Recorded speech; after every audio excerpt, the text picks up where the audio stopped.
అండి, మా అమ్మమ్మ గారి స్టైల్లో నేను చేసిన easy and tasty egg pulao recipe అయితే ఈరోజు ఎలా చేసుకోవాలో చూసేద్దాం పదండి.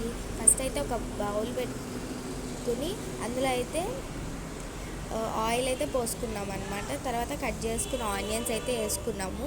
బిర్యానీలోనే కాదు పులావ్లో కూడా ఫ్రైడ్ ఆనియన్స్ వేసుకోవచ్చు. ఇవైతే గోల్డెన్ బ్రౌన్ వచ్చేంత వరకు ఫ్రై చేసుకోండి. బిర్యానీ పులావ్లో వేసుకున్నా కూడా మంచి టేస్ట్ అయితే ఉంటాయి ఫ్రైడ్ ఆనియన్స్. తర్వాత అదే ఆయిల్లో అయితే నేను ఫోర్ ఎగ్స్ అయితే కొంచెం ఘాట్లు పెట్టుకుని అయితే కొంచెం ఉప్పు కారం వేసి అయితే ఫ్రై చేసుకుంటున్నాను. ముందే కొంచెం ఉప్పు కారం వేసి ఫ్రై చేస్తే ఒక మంచి టేస్ట్ అయితే వస్తుంది. ఎగ్ అయితే మంచిగా అయితే కొంచెం ఆ ఎగ్ పైన కూడా కొంచెం గోల్డ్ కలర్ వచ్చేలాగా ఫ్రై అయితే చేసుకున్నాను. తర్వాత అయితే ఈ మసాలాలన్నీ ఫస్ట్ అయితే అదే ఆయిల్లో ఆ మసాలా ఉంటుంది కదండి, ఉప్పు కారం అది వేసింది, అందుకే అందులోనే నేను ఆ హోల్ గరం మసాలా తర్వాత కొంచెం వేగాక జీడిపప్పులు అయితే వేసుకుని ఫ్రై చేసుకున్నాను. తర్వాత అయితే ఇందులోకి అయితే నేనైతే ఒక ఫుల్ ఆనియన్ అయితే వేసుకున్నాను. తర్వాత మేము స్పైస్ ఎక్కువ తినాం, అందుకే 2 పచ్చిమిర్చి తీసుకున్నాను. తర్వాత 2 పచ్చిమిర్చి అవి కూడా కొంచెం ఫ్రై చేసి తర్వాత అల్లం వెల్లుల్లి పేస్ట్ వేసి అదైతే కొంచెం పచ్చి వాసన పోయేంత వరకు అది కూడా కొంచెం అయితే ఫ్రై చేసుకోవాలి. తర్వాత నేనైతే కొంచెం ఫ్లేవర్ఫుల్గా ఉండడానికి కొత్తిమీర అయితే వేసుకున్నాను. మళ్ళీ ఒకసారి మొత్తం అన్నీ కలిపేసుకున్నాక నేను 1.5 గ్లాస్ రైస్ అయితే తీసుకున్నాను. నార్మల్ రైసే తీసుకున్నాను, మీరు కావాలంటే బాస్మతి రైస్ తీసుకోవచ్చు. 1.5 గ్లాస్ రైస్ అయితే తీసుకున్నాను. 1.5 గ్లాస్ రైస్లో మళ్ళీ మన టేస్ట్కి సరిపడేంత ఉప్పు తీసుకుని ఒకసారి అయితే మొత్తం అయితే కలిపేసుకున్నాను. కింద నుండి నీట్గా మొత్తం కలుపుకున్నాక 1.5 గ్లాస్ బియ్యానికి నేను నార్మల్ బియ్యం తీసుకున్నాను. 3 గ్లాసులు అయితే వాటర్ పోసుకున్నాను. తర్వాత దాన్ని ఒకసారి దాంట్లోకి అయితే కొంచెం కొరియాండర్ పౌడర్ కూడా వేసాను ఫ్లేవర్ కోసం.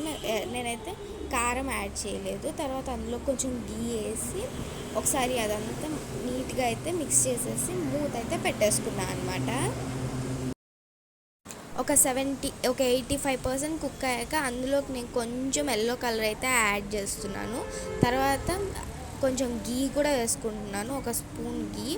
దాంట్లోకి అయితే ఇందాక మనం ఫ్రై చేసుకున్న ఎగ్స్ని అయితే అలా పైన అయితే పెట్టేసుకుంటున్నాను. తర్వాత అందులోకి అయితే నేను ఇందాక మనం ఫ్రైడ్ ఆనియన్స్ తీసుకున్నాం కదా, మంచి టేస్ట్ వస్తుంది ఫ్రైడ్ ఆనియన్స్ వేస్తే. ఫ్రైడ్ ఆనియన్స్ అండ్ కొత్తిమీర వేసేసి మూత పెట్టి దాని మీద ఏదైనా బరువు పెట్టాను. అప్పుడు ఆ పులావ్ కూడా కొంచెం దమ్ ఫ్లేవర్ వస్తుంది. మీకు అయితే చూపించలేదు. మన యమ్మీ ఎగ్ పులావ్ అయితే రెడీ అయిపోయింది. పదండి వెళ్ళి టేస్ట్ చూద్దాం.